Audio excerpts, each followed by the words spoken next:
Hi hello नमस्कार. मी Suvarna home किचनमध्ये तुमचं परत एकदा अगदी मनापासून स्वागत. सगळ्या सबस्क्रायबरचे धन्यवाद, सगळ्या व्ह्यूअर्सचे मनापासून आभार. सध्या थंडीचा सीझन खूप जास्ती चालू आहे. प्रत्येक घरात तब्येतीच्या तक्रारी आहेत.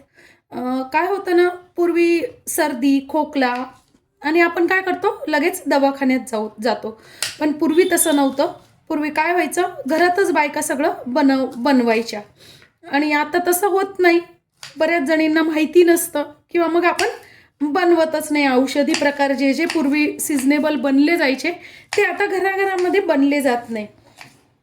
तर बघा, आज सिजनेबलच अशी मी मस्त अशी रेसिपी आपल्यासाठी घेऊन आलेली आहे. ती म्हणजे थंडी स्पेशल ओले हळदीचं लोणचं. हे लोणचं थंडीतच खाल्लं जातं आणि ते ओली हळद त्याच पिरियडमध्ये आलेली असती. आणि तर बघा, आज आपण मस्त असं ओले हळदीचं लोणचं बघणार आहोत.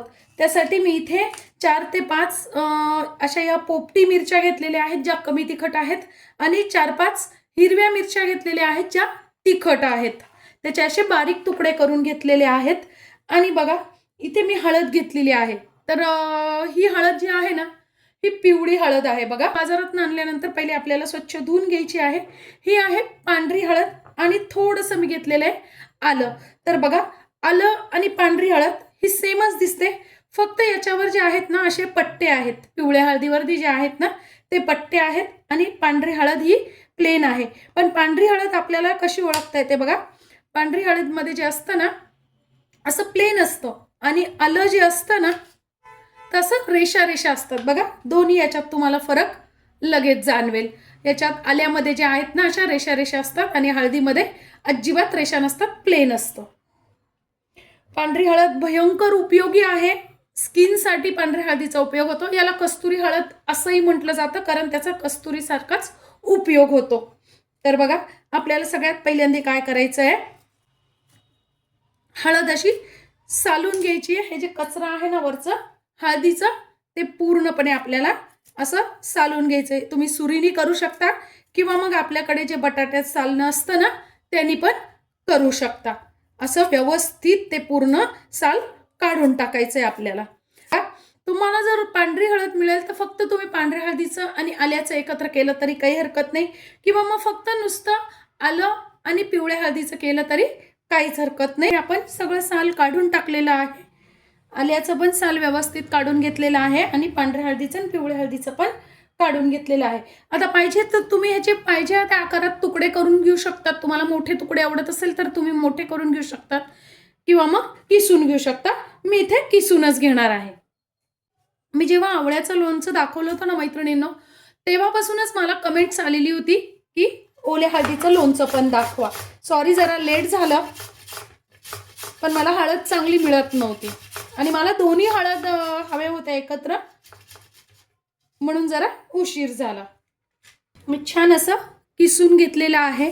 पांढरी हळद, पिवळी हळद आणि थोडंसं घेतलेलं आहे आलं. आलं तुम्ही किती घ्यायचं हे तुम्ही ठरवायचं आहे, कारण आल्याचं प्रमाण हे कमीच ठेवायचं आहे, ते तिखट असतं म्हणून. मसाला बनवून घ्यायचा आहे. तर त्यासाठी बघा मी इथे घेतलेलं आहे. त्यासाठी बघा मी इथे घेतलेली आहे 2 चमचे घेतलेली आहे बडीशोप, 1 चमचा घेतलेले आहे जिरे, अर्धा चमचा घेतलेली आहे मेथी, पाव चमचा ओवा घेतलेला आहे, 4 ते 5 माझ्याकडे छोटे आहेत म्हणून मी 4 ते 5 वेलदोडे घेतलेले आहेत. तुम्ही 2 ते 3 पण घेऊ शकता.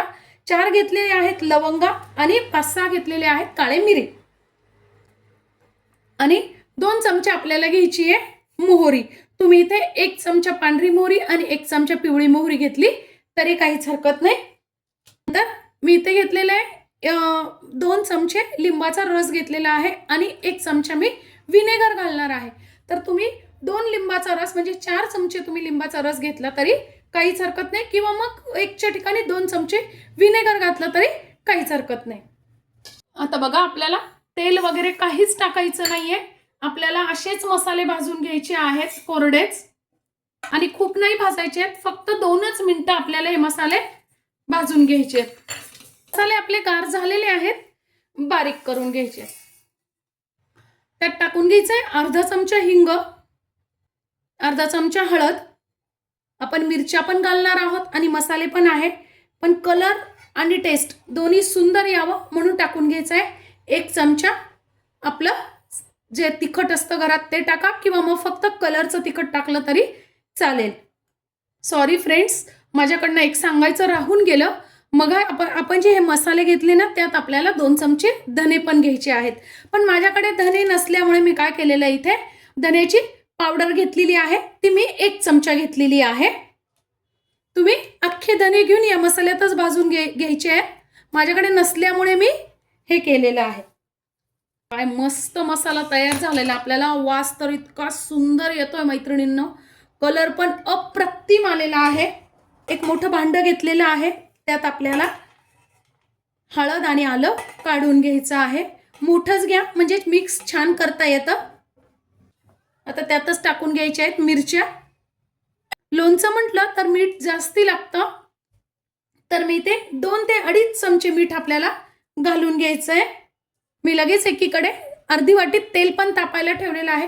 तुमच्याकडे जर मोहरीचं तेल असेल ना तर तुम्ही नक्की वापरा, लोणच्यासाठी ते खूप छान असतं. त्यानंतर मी टाकून घेतेय लिंबाचा रस आणि 1 चमचा व्हिनेगर, आपण तयार केलेला ताजा मसाला. आता हे छान मिक्स करून घ्यायचं आहे. तेल चांगलं कडकडीत गरम करून घेतलेलं आहे आणि आता आपल्याला हे तेल पूर्णपणे थंड होऊ द्यायचंय. आता बघा तेल आपलं कोंबट झालेलं आहे, लोणच्यावर टाकून घ्यायचंय.